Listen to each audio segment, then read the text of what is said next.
It has been 172 days since the last NFL game was played. That changes tonight with the Hall of Fame game in Canton, Ohio between the New York Jets and the Cleveland Browns.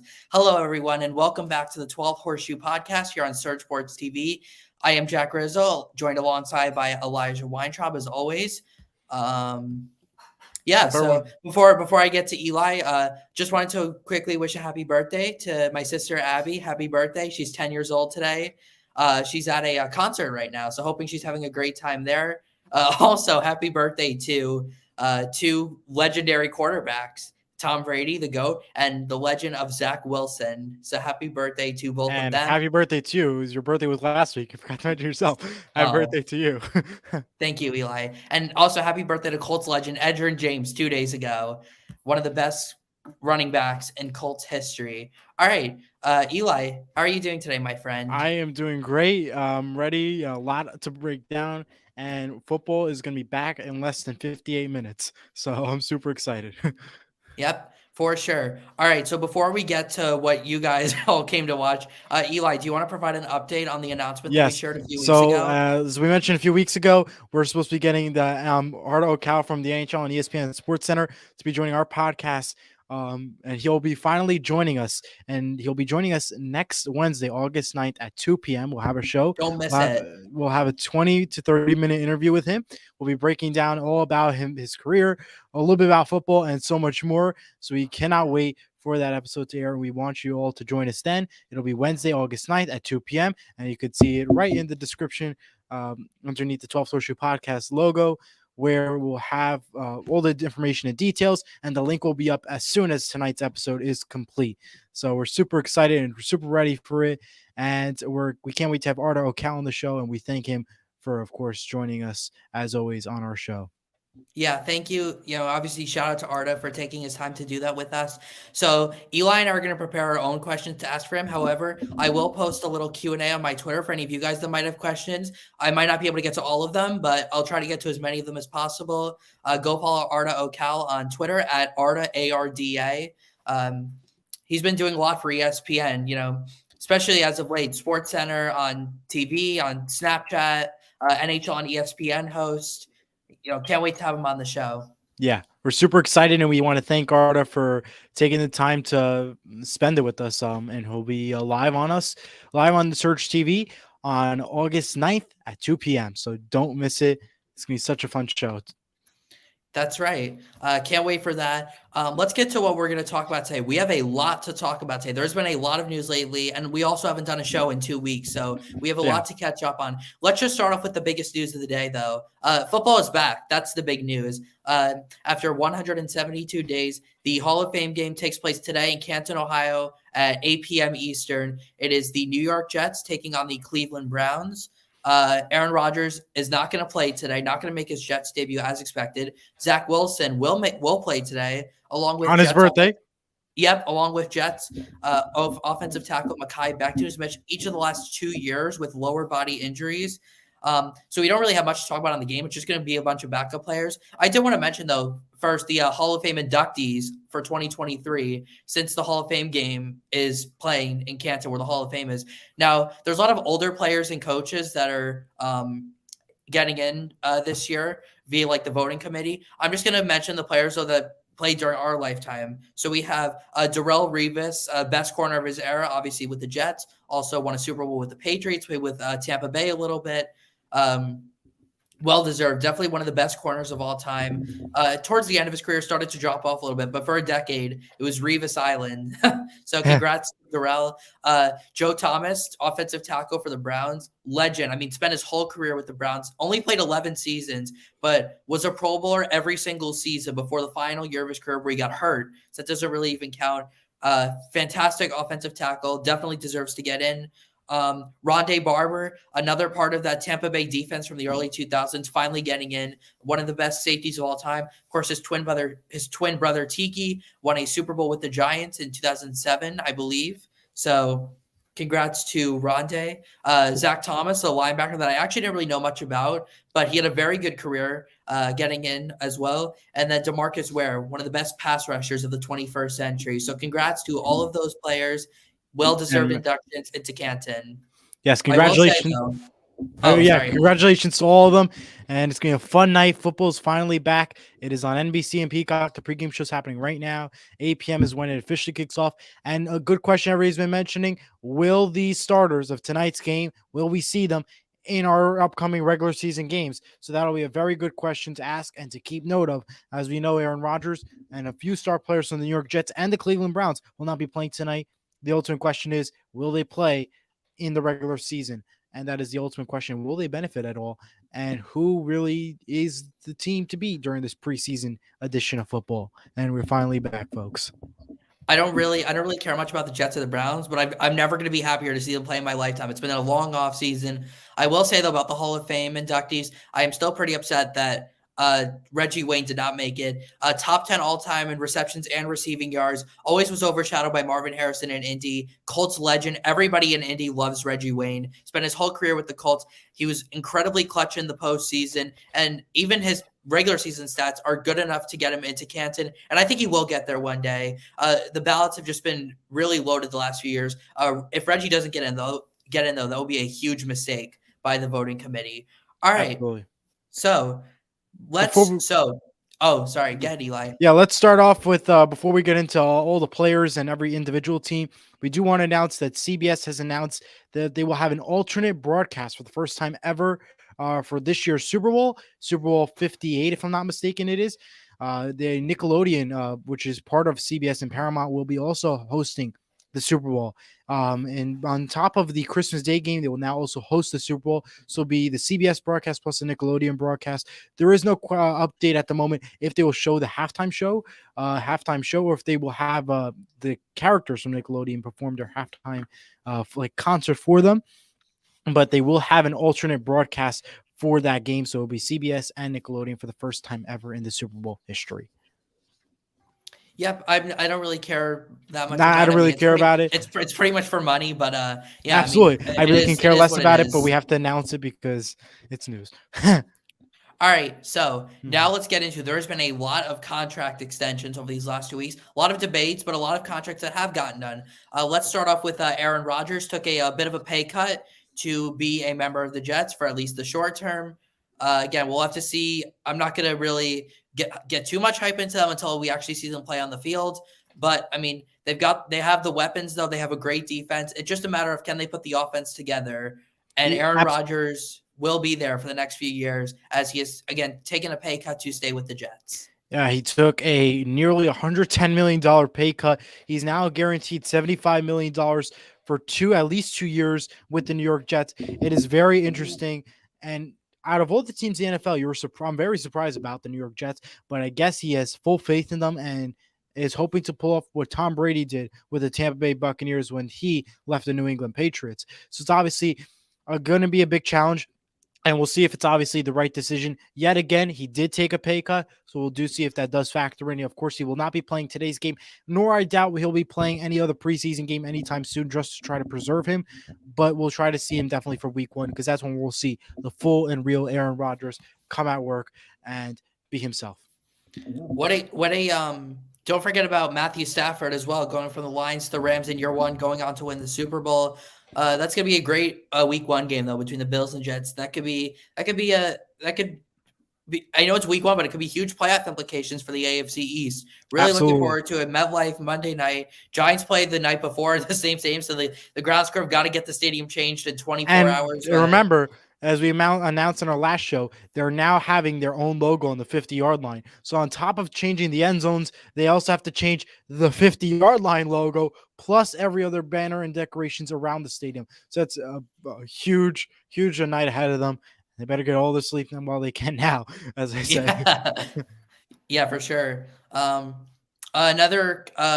So over in Cincinnati, we'll talk about Joe Burrow in a little bit. There's quite a lot to talk about him. But star defensive end Trey Hendrickson also signed a 1-year contract extension that keeps him locked up through 2025. What a signing that was for the Bengals. Had a breakout year in 2020 with the Saints, signed with the Bengals, 4-year contract. A lot of people thought he would be a 1-year wonder with the Saints. Well, he's proven that wrong. He's been one of the best pass rushers in the league. He is the best player on that Bengals defense, you could argue. And again, it's good that they're keeping him locked up. Pass rushers, as we know in this day and age, are very, very important. Absolutely. Super important and great decision. That's all I could deliberate from there. Yep. One other restructure contract, Daniil Hunter, defensive end from Minnesota, took a 1 year restructured his contract for $20 million. I don't really have a lot to add on that. I don't think you would either, No, Eli. I wouldn't either. He's been a pretty underrated pass rusher, but it's just wanted to bring that up real quick in case there's any Vikings fans watching that would be upset if we didn't mention that. All right, Yeah. now into the actual contract extensions. I think it's only fair we start off with what is now the largest contract in NFL history. The Chargers and quarterback Justin Herbert, I believe last week, agreed to a new 5-year deal worth $262.5 million, 218.7 million of it guaranteed, largest contract in NFL history in terms of average annual value. And he is also getting $100 million in the first year of that contract. Eli, what do you think of this contract, and how do you think this is going to reset the quarterback market, especially for a guy like Joe Burrow who's due a contract extension within the next few weeks? Well, absolutely. And what I want to first start off with is the AFC is now officially loaded with every single team having one of the best quarterbacks being those top 7 seeds of the playoffs. What I can say is it is their Cincinnati Bengals really have to come up with a good contract that's either going to be matching Justin Herbert's contract level, if not go a little bit more than the level. And obviously, we know Joe Burrow is a good player, as he was a Super Bowl player, unlike Justin Herbert, who has not been yet to the Super Bowl in his time yet. And we do know, that the Jacksonville Jaguars and Trevor Lawrence are also trying to get back on into the game as well. So between the Chargers and the Jaguars, those are two teams that are trying to rebuild and are rebuilding with the right quarterbacks and for the right amount of money. At this point, it's just about executing. But all I could say is all the good quarterbacks are in the AFC, and there's a lot right now at stake with regards to money. And I don't know what is next for Joe Burrow. All I know is Cincinnati management has to come up with a lot of money, if not get rid of a lot of guys to equal the amount for Joe Burrow and what he wants. It's going to be very interesting to see what kind of contract he gets, whether he gets one of these 5-year deals that Jalen Hurts, Lamar Jackson, and now Justin Herbert have gone for probably around 265, 270, or if he gets the Patrick Mahomes contract where he gets 10 years and maybe and definitely over 450. He's definitely going to break the definitely going to have the average annual value for a player. Obviously, it would be very foolish of the Bengals not to lock up Joe Burrow. We'll talk a little bit more about Joe Burrow when we get to the injuries that have happened so far in camp. But I mean, they have to get this done, and they will get it done. There's definitely no doubt about it. There is no doubt that he will stay with the Cincinnati Bengals. Joe Burrow is absolutely one of the best, and if they get rid of him, the Cincinnati Bengals time period is really done for, and we will not be seeing anytime soon the Bengals, because although they have good players on their team and a great coach on hand, they do not have the talent of quarterback as Joe Burrow did and what he has proven within the last few years. In the previous 2 seasons before 2021, the year they had Andy Dalton and the year that Joe Burrow got hurt, the Bengals went 25-1 over those 2 years. And then the first year Joe Burrow was fully healthy, they made it to the Super Bowl. It shows how big of a difference Joe Burrow makes. Jamar Chase will also probably get extended next offseason. I mean, those 2 players make that much of a difference. To be honest, if those 2 players weren't on the Bengals, they'd probably be contending for a top 5 pick. I mean, there are some other good players, but the quarterback wide receiver connection is extremely important. So we'll see Joe Burrow definitely get extended at some point, and the Bengals they should get their first Super Bowl relatively soon. Absolutely. All right. Next contract. Let's head down to the state of Texas for a few contracts here, starting with the Dallas Cowboys. Cornerback Trayvon Diggs, 5 years, $97 million. I believe it could be worth up to $104 million. Obviously, big contract for a corner. Did give up over 1,000 yards in coverage in 2021, but his interception numbers don't lie. I mean, the Cowboys had to get this done. He was a steal in the 2020 draft. At least we all thought that. And he has been a game changer in that defense. He gives up a lot of yards, but he also forces turnovers. And good job by the Cowboys getting this done. When you look at the numbers say it all. That's the message I have. And absolutely the right decision made, although Dallas isn't the team that's going to go as far as America thinks. They're made the right decision. And Trevor Diggs is a huge player, a huge help for the team, and his numbers show it all based off of last season. And his improvement is just going to keep on growing. And although he's not with a great team, I mean, he's sort of with a good team, but like not with a playoff Super Bowl run team as other teams would be. That's what I'm trying to get out of. I can't wait to see Trayvon Diggs in Week 15 against the Bills, matching up against his brother, Stephon Diggs. As long as he's still with the team, because we know the drama that they've been going through. We've already talked about that though. Next contract. Let's head down. Let's head right here home. The New York Giants. They've locked up a couple of players. We talked about Dexter Lawrence before. They just locked up their left tackle, Andrew Thomas, to a 5-year deal, $117.5 million. I've got no issues with it. He's one of the best tackles in the league. Tackle is one of the absolute most important positions in the NFL. It might be the most, especially the blindside blocker. And the Giants, who have had a horrible offensive line since they won their last Super Bowl in 2012, getting Andrew Thomas locked up is a really important thing, and they got it done. The Giants have had an A-plus off season, and it continued. And this contract really was just the final touch. And absolutely, other than the quarterback, the tackle is the most important position in football. And absolutely, his contract was absolutely right. And now when you have Daniel Jones and plus you have Saquon Barkley on your team after the re-signed contract, we'll talk about that in just a moment. But this team is now loaded. That was an absolutely great decision, worth the money, and we cannot wait to see him for the next 5 years as a New York Football Giant. Hopefully, they're going to get that playoffs, conference championship run, and maybe even a Super Bowl run. The way this team is going, obviously not Super Bowl because Seattle's going to be there, but everything will somewhat be in their favor. Except when Seattle beats them. We met one of Andrew Thomas's fellow tackles on the New York Giants, Matt Purd. It was really cool meeting him. So I talked a lot about Andrew Thomas, spoke very highly of him, and that contract definitely well deserved. So congrats to him. Giants have got their guy for the next 5 years. Absolutely. All right, next contract. Let's stay with the Giants. Saquon Barkley. This obviously was a big storyline going into camp, that the fact they didn't get a long-term deal done, he was going to hold out.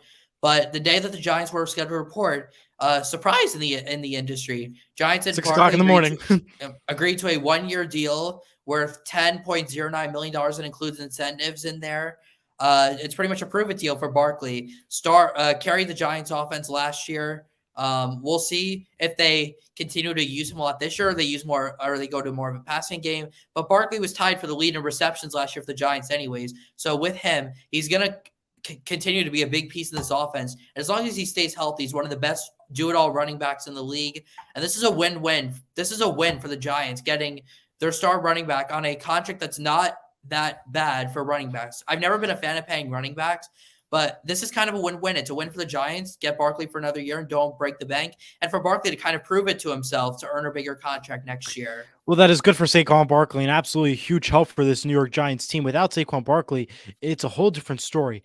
And very shocking that they made the announcement, and no surprise that they made an agreement because he is such a good player. However, they did make it early. There's a lot of controversy with him, but everything's all said and done. Good for Saquon Barkley. Glad he's back with New York Giants. But next time, stop making the announcement at 6 o'clock in the morning, please. I mean, it is what it is. It is what it is, but still. You got to throw that out there for fun. Yeah. The next one on the list, we're going to head over to Titus Howard and Houston with a 3-year, $56 million contract. Jack, I'll start with you. What are your thoughts? First off, back on the Barkley thing, I want to say one more thing. Okay. I wonder if the Giants hired Le'Veon Bell to talk some sense into Saquon not holding out. But anyways, Texans signed Titus Howard. Good move. Again, tackle, always important to pay those guys. Most important position in the league, especially when you have a young quarterback like that in CJ Stroud. He's going to have his right tackle because Laramie Tunsil is the left tackle, and Laramie Tunsil might be the best tackle in football. Actually, no, Trent Williams, but Laramie Tunsil is right up there as well. Now you get your right tackle. I believe he's the right tackle signed. So Texans building that offensive line. CJ Stroud should feel pretty comfortable in the pocket this season. Absolutely. All right, next contract. Just a few more left. Let's head up to the Windy City, Chicago. They locked in their tight end, Cole Kmet, to a 4-year, $50 million contract. mean, it's pretty self-explanatory. Komet had a breakout year last Absolutely. year, was pretty quiet the first 2 years, but showed a lot of chemistry last year with Justin Fields, and now he's got one of his best weapons locked up for the next 4 years, along with DJ Moore. See if Justin Fields could take that next step last year. I mean, of course, last year won a lot of fantasy owners weeks with how crazy his rushing was. But we got to see him elevate more as a passer. Cole Kmet helps him with that, and he also helps in the run blocking department. So overall, great deal for the Bears. Absolutely. And I don't think I could add any more because it's all said right. Great contract extension, and super glad to see it happen all and all come together. All right, Eli, we have one more contract left. I did this on purpose. I waited to get the Seahawks one last to keep you waiting. But How dare Seahawks locked up linebacker Uchenna and Wasu to a 3-year, $45 million extension. Eli, you're a Seahawks fan. What have you got to say? All I got to say is I'm super excited. Obviously, we haven't heard his name too much often last year, and it's not a huge name. You hear too much, you hear too often. But I feel like with this Seattle Seahawks team and the rebuilding that they have done, that it was the right move and that at the right time. And I'm super excited to have him back and re-signed on the team and signed on the team. Huge contract and will definitely help this defense out, especially how much improvement that it needs to be done. And another name that you forgot to add, the last first round pick finally got signed, and that was cornerback Davon Witherspoon with the Seattle Seahawks for a 4-year, $31 million contract. Super excited. Can't wait to have him. And he was the number 5 pick, which the Broncos gave to us for a horrible decision of taking Russell Wilson. But we're so glad as Seahawks fans that you did take him. Yep, we know how y'all feel about that. Oh, yeah. Seahawks might be forming the second version of Legion movement with him, Tariq Woolen, Kobe Bryant. No, not the Lakers Kobe Bryant. The Seahawks Kobe. I actually couldn't believe that when he was drafted, but it's pretty interesting, honestly. But an RIP obviously to Kobe Bryant of the Lakers. But they also have Jamal Adams in that secondary, Quandre Diggs. So Seahawks looking to form that second version of Legion of Boom. But anyways, let's talk about a few holdouts so far in camp. One of them, of course, is Josh Jacobs of the Las Vegas Raiders. Of course, Saquon Barkley ended up reporting to camp. Jacobs has not yet. There are reports that the Raiders and Jacobs are interested in reopening contract talks, but right now has not reported to camp. That's huge because the reigning rushing champion from last year is a huge part of that offense. If they don't have him, they're going to struggle. I mean, I think they already are going to struggle next year to begin with, but not having Jacobs, that's going to make it a whole lot worse there in Las Vegas. Oh, absolutely. It's going to be a lot worse, and especially that all eyes are now going to be on Vegas because of the Super Bowl heading down there. We know that even though there may not be such a successful team, they want him to have such a good start. For him to not to be signed is very interesting. Hopefully he does get a contract soon, and football's back, so they got to be careful of that. And their preseason game is less than a few weeks away. Actually, next Thursday begins the full regular season preseason games other than the Hall of Fame game happening tonight. Yep. And also Zach Martin, the guard for the Cowboys, also holding out. He's not due for extension. He just doesn't like the structure of his contract. I don't think we really have much to add on that. I think he will come to camp eventually. He's been a Cowboy for a very long time, and I think he'll just come back. Jerry Jones will figure it out. Anyways, Absolutely. let's so I'm gonna talk about Jonathan Taylor real quick. Not gonna talk about it too much because we talked about this on my show yesterday, the Horseshoe Show. Obviously, Jonathan Taylor we know he's not happy with the situation right now. He wants a new contract. Not due one though, because he's still on his rookie contract, so he cannot hold out of camp, or else he would have huge fines. But he's on the physically unable to perform list. Had a ankle surgery in January. The Colts have been reporting back pain that Taylor's been complaining about, as well as they think he might have a hamstring now as well. It's completely messed up. Taylor's agent's been all over Twitter, making this a whole lot worse. It's a mess. I don't think the Colts are going to pay Taylor, honestly. I think they're just going to let this season play out. The Colts might listen on trade talks. We know he requested a trade. I think he just ends up staying with the Colts, though. I think we might pay some more other players like Michael Pittman or Grover Stewart. I think Taylor just has to understand, though, what the running back market is, and that right now he's just not in line to get that contract extension that he's looking for. And I think we just have to wait for the next few weeks for this all to calm down, and then people just kind of forget about the Taylor thing, and then he'll just end up playing the season. That's what I think about that. Absolutely, and I don't think I could add more because you're a Colts fan. So, and I think it's all well said and done. And of course, you can catch his show on Wednesdays on Surge TV, which I've seen it. It's pretty good, and give some support to you. Thank you. And also go support Eli at Sports Mano and Mano, which airs on Saturdays at 11 a.m. All right.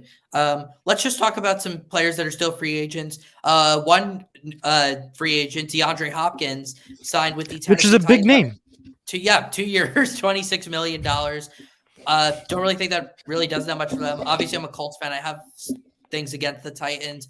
I don't know. DeAndre Hopkins is past his prime, though. I don't really think he's going to do that much there in Tennessee. They have 3 pretty mid quarterbacks, so I don't really think it's going to help them that much. And remember what happened to them with Julio Jones in 2021. I just don't really see DeAndre Hopkins making that much of an impact. I mean, he'll be fine. I just don't really think it's going to push the needle for the Titans. The Jags are clearly still the team to beat in that division, and I would keep an eye on the Texans this year, and obviously the Colts. Absolutely. Okay. All right. No questions. Just moving right along. All right, let's talk about a few running backs that are still free agents. AFC at least. Dalvin Cook, obviously released by the Vikings. Maybe actually wasn't really that surprising, but to me it was not surprising how much he did for them. But he visited with the Jets. There's been rumors about the Dolphins, maybe even the Patriots. Maybe even the Bills to join his brother. I mean, I don't really know. I think he's probably just going to end up signing with the Jets, maybe the Dolphins. I think Dalvin Cook could still be a good player, though. He's had some injuries before, but he looked really good last year, and I think some team will sign him. And he might not be a 3-down player anymore, but he could definitely help a team that's trying to win. Absolutely, it will definitely help a team that will try to absolutely win. But it's going to be definitely a very big challenge just because the way everything has been lately, with what his performance was last year with Dalvin with the Minnesota Vikings, but also his future and what he has in store. So obviously, we may not see a contract for a while, or we could see a very early morning contract as we did with Saquon Barkley. So just a lot to look out for and to hear. And interesting to see what happened with Dalvin Cook, another good player, but had some struggle last year. We can say the same about Ezekiel Elliott as well. He had a visit with the Patriots.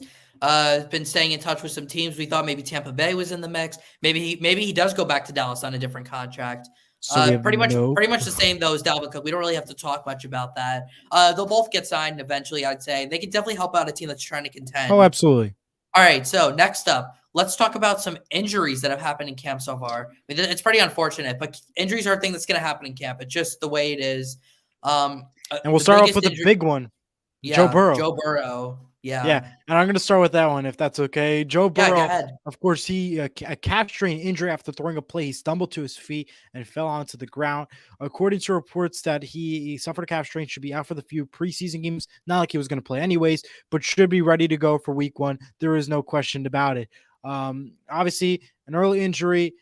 Maybe it could work out in his favor because of the way his because of his contract of what he wants in store. Maybe this will give him an extra time to think about what's in store for his contract. Obviously, he will not be playing anytime soon because of its preseason, and either way with practice and his injury, just try to preserve him as much as possible. But we'll definitely see him out there for week 1, according to reports. But it could be also, a time for him to rethink about what needs to happen for his contract with Cincinnati. Yep. So we'll just have to see what happens there.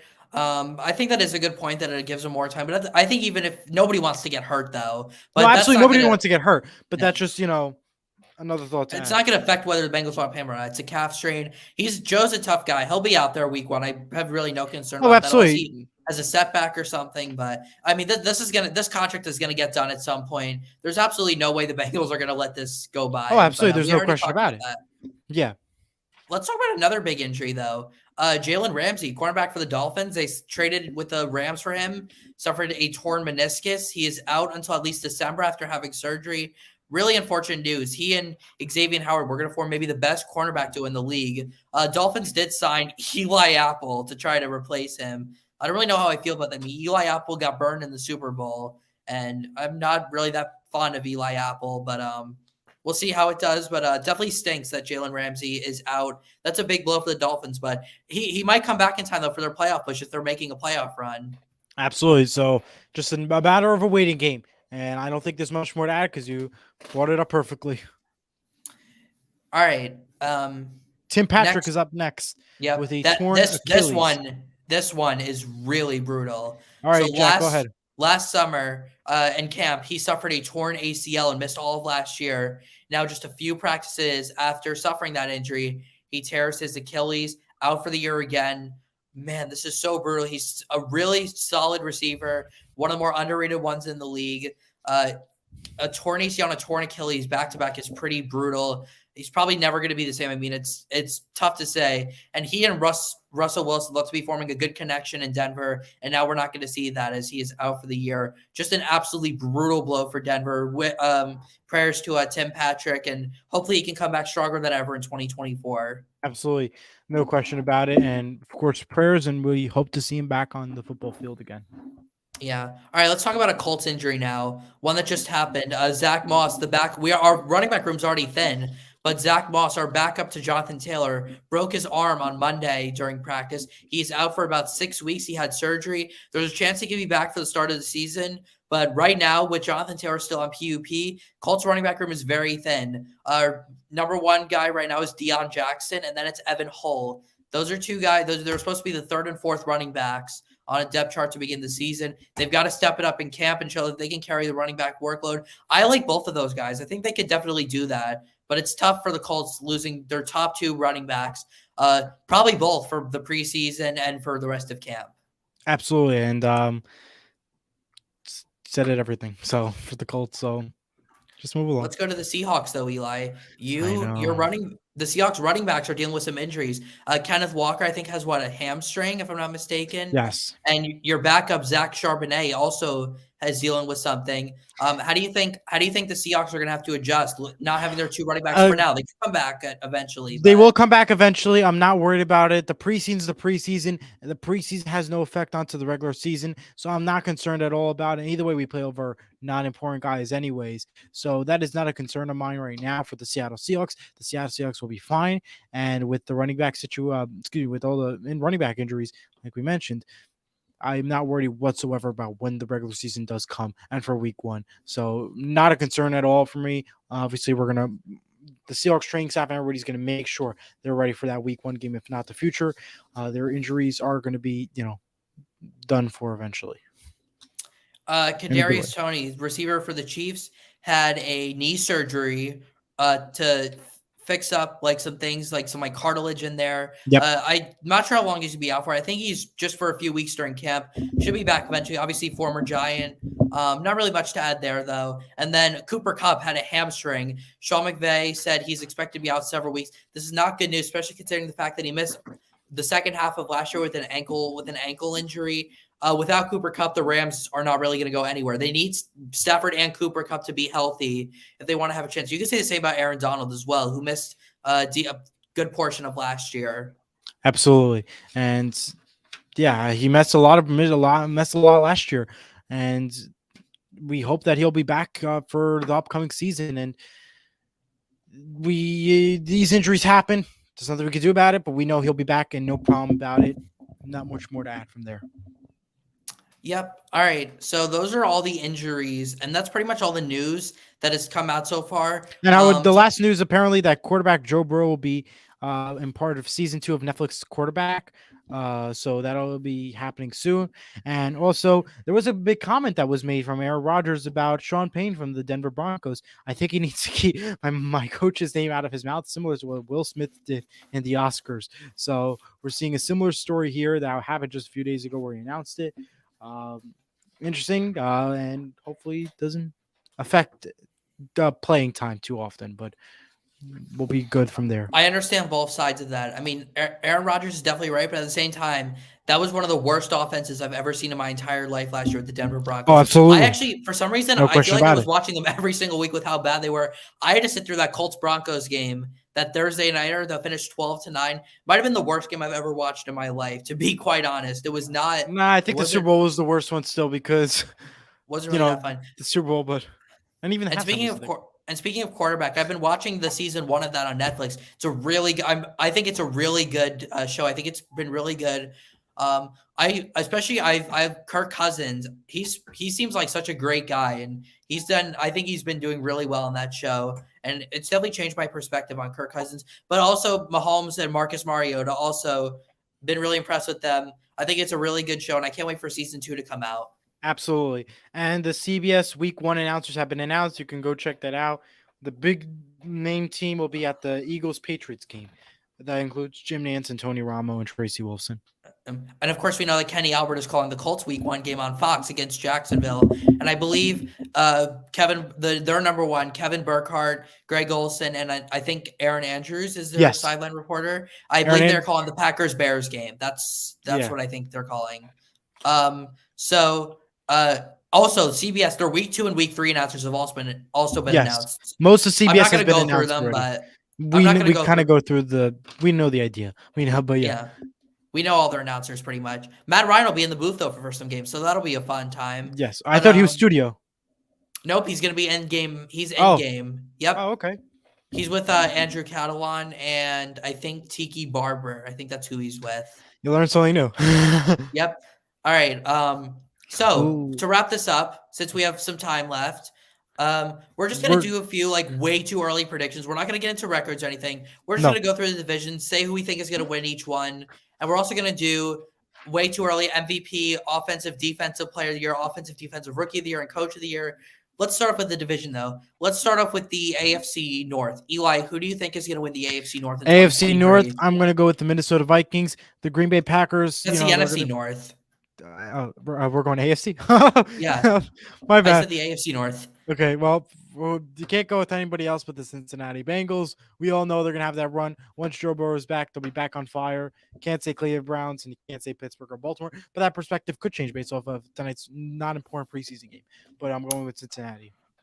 I'm going with Cincinnati as well. No question. I mean, they started 0-2 last year and still won the division. It's going to be a tough division, but I think they have the best quarterback in that division. They have an underrated defense. They have the best receiving trio in the league. I mean, still, like T Higgins is T Higgins is better than pretty much every other receiver in that division. Damn, I got here late. It's all right, Kush. It's all right. Totally fine. Yeah. T Higgins, who is their number 2 receiver, might be better than every other receiver in that division. I mean, it's all about Joe Burrow and the receivers. They are going to win that division. Ravens win that division. Screenshot this. Yeah, he predicting Lamar to win the MVP. It's not that crazy of a take. It's all about I think it's all about the Bengals, though. Absolutely. I mean, they have owned the Ravens the last few years, so we will have to see. AFC South. Who are you I'm going to go with. Sorry, Jack, but I'm going to go with the Jacksonville Jaguars. After their performance last year, we all know that they're going to be the team to be in the AFC South, and there's no question about it that their playoff run is going to continue so wild. And I know you, an undisputed Colts fan, will definitely go with a very shocker surprise, but the Colts. Oh no. I'm going with the 10. No, I'm going with the Jags as well. They're clearly the best in this division. He doesn't even think they're going to win. He thinks we're going to win like 4 games. I mean, honestly, I kind of agree. We're not going to be that great next year, but absolutely. we don't really have our secondary might be the worst in the league. So we're not winning the division. It's definitely going to be Jacksonville. I don't care that the Titans added DeAndre Hopkins. Colts are going fourth in the division. Yeah, whatever. I don't know. Whatever. All right. AFC East. Who are you going with, Eli? I'm going to go with the Buffalo Bills. There was no surprise there. Aaron Rodgers is not going to make the Jets any better, nor will New England, Miami have the run as Buffalo did. We're going to see a lot of conference championship rematches. And will the Buffalo Bills make it to the Super Bowl this year after everything that happened with DeMar Hamlin last year? I'm agreeing with you for the 3rd time in a row. It's going to be the Bills. It's not going to be the Jets. Not going to be the Dolphins. Not even the Patriots for those of you Patriots fans out there. I think we might have a 4-way tie on this next one. I'm gonna go with. Wait, hang on. 5-6 is the ceiling. I mean, okay. 5 and 6. There's 7. There's fins up. You're a Colts fan. I'm gonna have to look into that. I don't know if you're actually a Colts fan. All right. AFC West. Bills are winning that division. Tua has to stay healthy for Dolphins to even have a chance. And even then, they don't really have a chance. It's the Bills. AFC West. Who are you going with? AFC West, none other but the Kansas City Chiefs. Though I'm not a huge fan of it, there is no other team that's going to beat the Kansas City Chiefs. And it ain't going to be those Denver Broncos, let me tell you. So it's going to be the Kansas City Chiefs for me. Broncos country? I'm picking the Chiefs. I I don't ever want to hear that statement again. Ah. Yeah, yeah, yeah. Okay, yeah, no surprise. All right. Yeah. Chiefs are winning division. I mean, can anybody else even win that division? I mean, the Chiefs. No, I mean, they've won the division unless like Patrick Mahomes 6 years in a row. Patrick Or Mahomes yeah, gets hurt and Andy Reid is not coaching, then no, they will not win the division. Other than that, they will win the division. the last time the Chiefs missed the playoffs was 2014. I believe, yeah, they missed the playoffs in 14. And the last time they finished with a losing record, though, was 2012 when they had the worst record in the NFL. So Absolutely. they have had a decade of absolute dominance. All right, let's go to the NFC. NFC North. I'll start this one. All I right. am going with the Detroit Lions. That's my pick to win the NFC Really? North. I am a huge believer in the Detroit Lions. I'm not even a Lions fan, but I would run through a brick wall for Dan Campbell. He is a phenomenal head coach. Jared Goff is ridiculously underrated. He's probably a top 10, like last year statistically was a top 5 quarterback, might be a top 10 in the league. Once Jamison Williams comes back, he and Amon-Ra St. Brown will be a great receiving duo. The defense is going to improve, especially with CJ Gardner-Johnson. The Packers can't win it because I don't think Jordan Love's going to be that good. The Bears are the Bears, and the Vikings, they went 11-0 last year, one-score games. There's no way that's going to happen again. I'm going to have to disagree with you. I'm going to go with the Minnesota Vikings. I absolutely agree with the Bears and the Packers situation. However, with the Lions this year, I know they almost gave up. They almost had a playoff opportunity last year, and then they did lose it because of Seattle. Thank you. Yeah, I have to go Minnesota. The Minnesota's the team.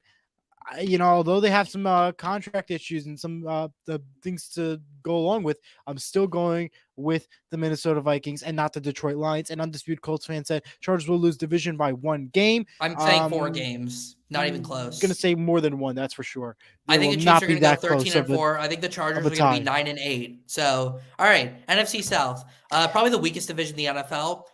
I am going with, this is shocker, the Atlanta Falcons. That is my pick to win the NFC North.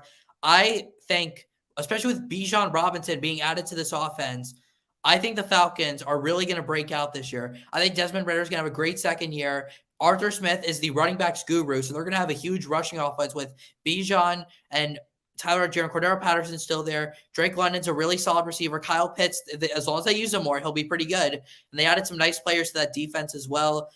Panthers are going to have some growing pains with Bryce Young. The Bucks have Baker Mayfield, end of story. And the Saints, I just don't really believe it. I'm not a believer in Derek Carr. So give me the Atlanta Falcons to win the NFC North. See, I'm not going to go with Tampa Bay, nor I'm going with New Orleans because we all know they're not going to be the team, but I'm going with the Carolina Panthers. I think that with their new quarterback, I think it'll be the time for them. And I know it's not a great pick, but that is a horrible division. No changes there, but for a surprise, I'll go Carolina. It seems like NFC, we're deferring a lot. AFC, we agreed on everything, which is no surprise there. But let's go to the next one, NFC. Wait, hang on. So I could see Carolina winning division if Frank Reich was not their head coach. I mean, as a Colts fan, I still have PTSD from some of the horrible play calling that he had in Indy. He's going to hold the Panthers back. I just don't think there's any way he's going to lead the Panthers to division. We'll see after the season ends. NFC East, who are you going with? The New York Football Giants. Why am I going with them? The Eagles, they lost a lot of good coordinators, the defensive coordinator, offensive coordinator, and a few players that were crucial during that Super Bowl run. Obviously, we all know what happened, and they failed miserably with the Kansas City Chiefs run, but there is no question about it that the New York Giants are the team to beat. Commanders, although they got the new owner, that's not going to change much. Dallas Cowboys, America's team and America's disappointment team. That's all I could add with. The New York Giants are the team would be Daniel Jones, Saquon Barkley. What more could you add there? Giants are winning this year's division. All right, as much Undisputed Colts fan Giants, agrees. Yeah. Unless he's saying he thinks that's crazy. I am going to agree with you. I am going with the Giants to win this division as well. Finally, we agree. I think the Eagles are still the better team on paper, but it just takes a few injuries to derail your season. Like, look at what happened to the 2020 San Francisco 49ers. I think that Andrew Thomas is going to become the best tackle in the league this year. This defense is only going to get better. I think Jalen Hyatt is going to have a breakout rookie season, be that new number 1 for the Giants. I met Jalen Hyatt as well. Super nice guy, rooting for him a ton.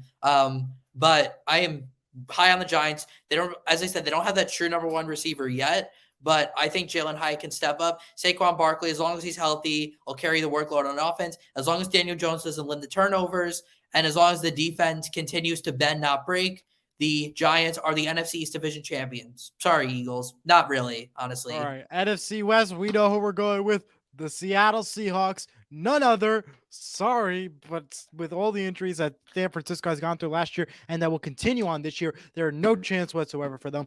I can care less about Arizona, that they're not even in the picture. And Los Angeles, well, they're falling right behind them. Let's go Seattle Seahawks. They're winning it. Jack, agree or disagree? And I think it's a disagree, even though we all know it's the truth. This is the time of the show where we go from fantasy to reality. It's going to be the San Francisco 49ers.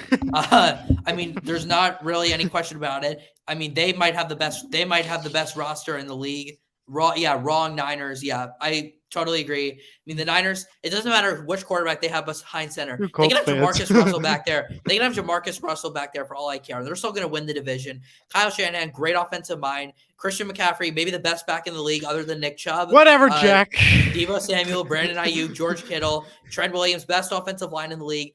Defense, Nick Bosa, Fred Warner. Secondary is always good. They drafted a kicker in the 3rd round. That should show you how loaded this team is. It's going to be the 49ers, and they are, spoiler alert, my pick to win Super Bowl 58 right now. Sorry, the Cowboys Eli. should have picked up the kicker. And number 2, they're not winning their division, and they're not winning their Super Bowl title. Look at the loaded AFC East if it's not the AFC, if it's not the Seattle Seahawks. And Colts, come on. Who are you predicting to win the Super Bowl, Eli? Well, if it's not the Seattle Seahawks, it's going to be, I don't know. I think we're going to have a surprise this year. It's either going to be Cincinnati or Buffalo. But if I had to put the money on it, or if I have to say a guess on it, I would go with Cincinnati. I mean, I don't think that would really be much of a surprise if Cincinnati won.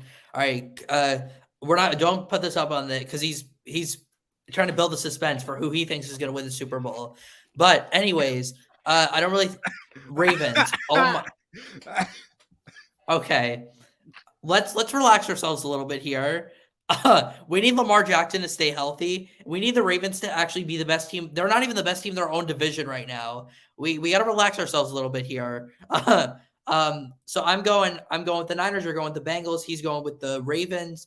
We agreed on AFC, disagreed a lot except for New York on the NFC. That's the summary. Move along. All right, let's go to some award predictions. Who do you think is the 2023 NFL MVP? So if it's not Patrick Mahomes like it always is every year, I'm going to go with Joe Burrow. I think what he has done and what he's going to be doing this year, he will be the quarterback if it's not someone from Seattle or Indianapolis.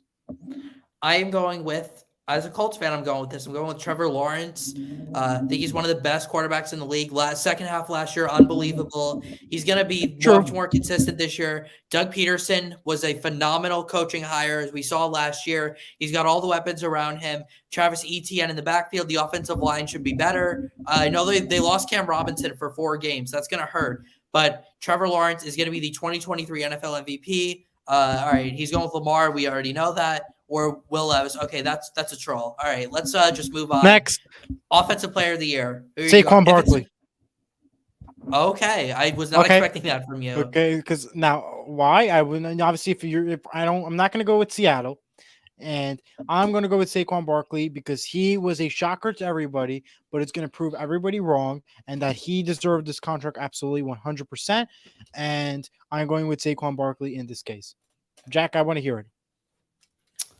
It's a little tough to figure out who the offensive player. I mean, this award is tough because some years they want it to be a quarterback, and other years they don't want it to be a quarterback. So we'll just have. I'm just gonna go with Nick Chubb. He's the best running back in the league. If the Browns make it to the playoffs, it's gonna be on the back of Nick Chubb.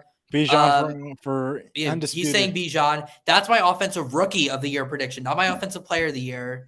Bijan is going to be a star there in Atlanta. Again, Arthur Smith is the running backs guru. We saw with Derrick Henry in Tennessee. We saw him revive Cordero Patterson's career here in Atlanta.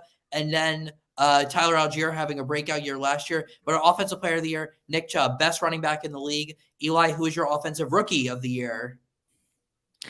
Well, I'm going to go with the quarterback, and I'll be nice to you, Colts fans. I'm going to go with Anthony Richardson. I think he's going to prove a lot wrong. I I know like it. everybody's I like happy. it, I Eli. know everybody's happy, but I don't know who I would say would definitely surprise the offense. But because Anthony Richardson is the most talked about right now in the NFL, I'm gonna go with Anthony Richardson. And so make you all Colts fans happy. Thank you, Eli. That's very Say a appreciative. Seahawks player, Jack. Yep. So, no, sorry. I mean, I could go with JSN, but I'm not going to go with him. Yeah, Um, I see that. I God. already told you it was Bijan. That's my pick. But Yeah. yeah. Thank you for the Anthony Richardson comment. I don't think he's gonna win it, but I would love for him to. I think he's gonna have growing pains this year, but he's gonna show some flashes. He's got a great arm. He can run. He's got all the tools. It's gonna take a little time for him to grow, but I am a believer in AR. Just got his jersey. Really happy about that. Can't wait to see him here in Indianapolis. How about your defensive player of the year? Defensive player of the year. Who are you gonna go with? I got no idea. Because I had no idea we're doing a rookie defensive, so I came up with the offense. So Jack, go ahead. All right. Fred Warner. That's my pick. Best linebacker in the league. All right, that's Nick actually. Bosa won it last year. So why I'm gonna not? go with it because I did not prepare ahead, so I'm gonna go with it. Wow. Eli caught red-handed on the spot, not preparing. All I had no right. idea till like Defensive 5 rookie of minutes the before we year. got on Not air. sure. They were doing this show. I'm The not sure if you predictions. prepared a defensive rookie of the year, Eli. So let's just go with Will Anderson Defensive, I did. Jr. Oh, you did? All right. Let me. Non-rookie. I did. Oh, well, then it can't be defensive rookie of the year if it's not a rookie. Well, I did regular defensive because we did offensive, so I said Yeah, defensive. you said who's your defensive player of the year? I'm gonna go with TJ Watt because he came out retirement and he is going Came out of to. retirement. That's what wasn't that the right the post said or was I wrong? No, he had an injury last year. Oh, He's like 27. I don't know if he'd I retired that read the early. article wrong. That's JJ Watt who retired, but he's not coming out of retirement. He's in Yeah, the TJ he's Watt. for CBS as well. Yeah, TJ. that's a good pick. TJ. Fred Okay. Warner for me. I read the article wrong Rookie once more. we'll go with I'm Elijah, not going with Will preparing. Anderson. Should be a star. I mean, I don't really have much to add. He's just a really good pass rusher. I'm sure you'll go with that too, Eli. Sure. Unless if you want to go with Devin Witherspoon, your Seahawks rookie. I'm gonna go with And then final award, Coach of the Year. I'm gonna go with Arthur Smith of the Falcons. They win the division. He's got to be Coach of the Year. He's gotten 7 wins out of Marcus Mariota and I'm Matt gonna Ryan. take. So why can't he get 7 out of Desmond Ritter? I'm going to take a Robert Saleh from the New York Jets. I think what he's going to be doing this year with this team, although it's not going to be the surprise everybody wanted, it's going to be something that it's going to make the NFL community proud and happy, and that is why he's going to be the coach of the year. As much as we all know Jets aren't going to be the team to beat this year, but because of what they've been preparing so far, that's what my prediction is going to be. I find it ironic that you say that he's going to be the Coach of the Year, but also you say the Jets are going to stink. That doesn't really add up, but whatever. All right. Well, I mean, it kind of does because, I mean. How about your comeback player of the year? Do you have a comeback player? Anybody that was possibly? Gino? I mean, if you don't, it's fine. I'll. Go ahead, Jack. You start. I was going to say Gino, but he had a good year last year. Wait, why would he be? He was the comeback player last year. He can't. I don't think he'd be the comeback player again. I will go with. I'll go with TJ Watt. All right, I mean, he only missed like 7 or 8 games last year, but I mean, I'll go with him. I'm gonna have to agree. I did not prepare for all this, so I'm gonna go with that. All right. I mean, I could just. Yeah, I don't really know who else could be. I mean, there's not a lot of. Actually, Baker Mayfield. I'll take Baker Mayfield if he's going to start the whole year. Yeah. Then maybe he'll be. All right. I don't really think we have much more to add here. Again, we will. Sports Center anchor and NHL and ESPN host Arda Ocal joins the show next Wednesday, August 9th at 2 p.m. We're still going to have our episode next week. This one is just like a bonus edition. Again, Eli and I are going to have our own questions prepare for him. I'll send out a Twitter Q&A on my Twitter at Jack_Riz RAZZ28. And I'll have the link up shortly for the next episode. So just stay tuned for that. And in 5 minutes, football is back. So get ready, folks. I just wanted to close out real quick by again wishing a happy birthday to my sister. Happy birthday. Hope you're having a great time at the concert. I forgot to mention happy birthday to Jim, who I do the show with. His birthday was on Tuesday, so happy birthday to him. Yep. Happy birthday to my cousin as well, who had her birthday a few days ago. A lot of birthdays around here, but that's gonna do it for the Yep. Unless you have anything to add, Eli, that's going to do it for the 12th Horseshoe podcast today. That's it. You're on Surge Sports Join TV. us next Wednesday for Ardo Cal, Jack Rizzo, Elijah Weintraub signing off. Goodbye.